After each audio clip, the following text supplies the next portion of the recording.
I'm Dan Salzer with Plymouth State Broadcasting, joined once again by Plymouth State men's ice hockey head coach Craig Russell. Coach, thank you for being here once again. Thanks for having me as always.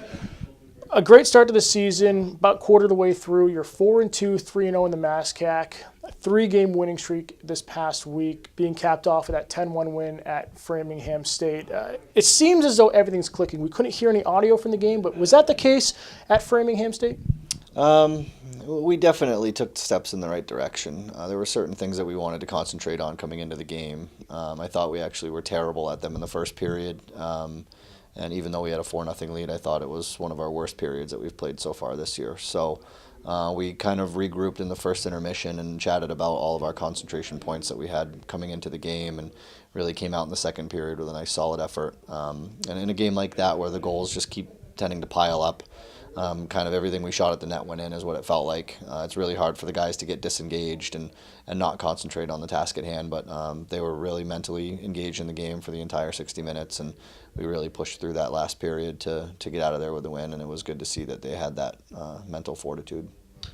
It seems as though this lineup is starting to become more consistent game in and game out, but there's been some injuries that have hampered the lineup as well, especially with Ryan Callahan. What can be said about his injury, and when do we expect to see him back? Ryan actually skated today for the first time in 2 weeks, and he probably could play tomorrow, but it's way too soon. We've got to get him back into shape and get him ready to go. He's definitely an emotional leader of this team, and we're a much better team with him in the lineup. There's no question about that.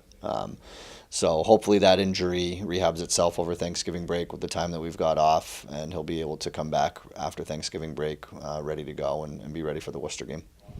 A big weekend for this program coming up against Fitchburg State. Not only is it alumni weekend, but it's also Salute the Troop night. From your standpoint as an alumni here at Plymouth, what do these events mean to the program and also the community? The alumni game is a fantastic thing. We last year actually named it after Tim Conroy, who's an alum of ours. I believe he graduated in 2001. He passed away unexpectedly last summer, the summer of 2015, and leaving behind his family and 2 little girls. And we wanted to step up and do something for the family and something in his honor. He was an incredible team guy. He was a heart and soul guy. So we thought naming the alumni game after him, when so many of his friends come back every single year for it, would be perfect for that.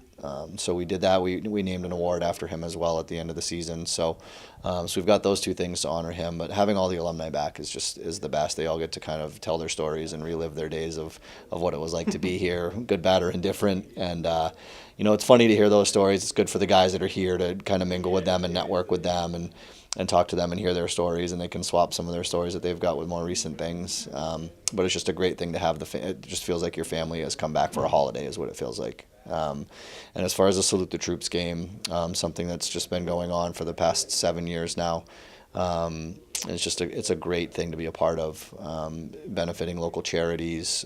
Colonel Craig Souza, who's obviously a huge part of Plymouth State, is getting tied into it this year. We're honored to have him as a part of it. And it's a great thing when we can always make a game that's bigger than the game, and more about the big picture, and not about the team, or not about the school itself. It's just about the big picture, and honoring our military is something that's near and dear to me, with my father being an army vet. It's a really important thing for me, and it's something that I always want to continue to do. And speaking about that game, Fitchburg State comes to town, having won against Salem State this past Thursday in a big game, 5-3 at home. They come in sitting second place in the MASCAC, just behind you guys. What do you expect to see from the Falcons? How did the Panthers move to 4-0 in the MASCAC?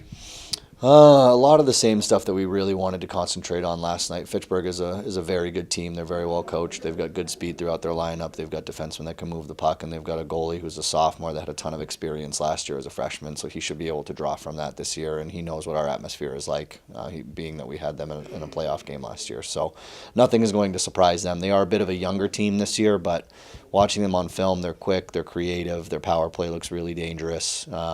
Their penalty kill is very aggressive, so they're going to cause a lot of turnovers if we don't manage the puck well. So we just got to keep our game simple. We've got to use our size, use our speed to our advantage, and then hopefully we can score one more goal than them at the end of the day, and we get the win. Best of luck this weekend, Coach. All right, thanks, Dan.